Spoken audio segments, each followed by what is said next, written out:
And we want to affirm that we support the decision of the Central Management Committee, led by our party leader, Dr. Buru, where the party has officially mandated the Central Management Committee to initiate discussions for a possible coalition between ODM and UDA.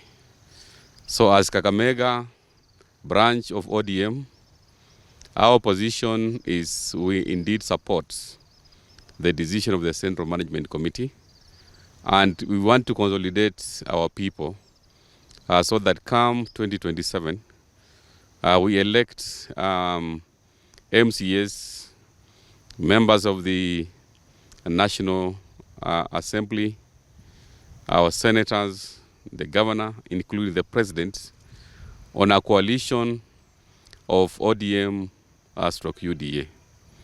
So what the Central Management Committee did, the 5 points or 6 points agenda, we also want to add on that as members of ODM from the Western region, like me representing Busia, we want to say we are ready for those coalition talks. And currently, because we are in this broad-based government, that is our first choice.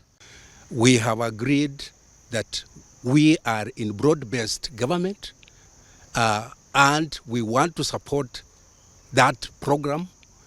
And we have also agreed, for us, the three of us who are in ODM, we support our current party leader, and we also support what has been agreed upon in the meeting that was held in Kilifi on the Central Management Committee, that we will open up channels for discussion on coalition relationships as we move forward towards 2027. As a region, it will be important as we go to 2027 to move together so that we have good bargaining power in 2027.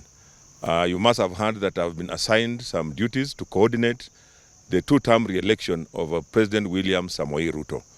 We have started some activities, and partly, like my colleagues have said, they are also meeting, their political parties are negotiating with the Kenya Kwanza or UDA and Kenya Kwanza to come up with a position. So we are saying that as a region, we are going to remain together politically, economically, and socially.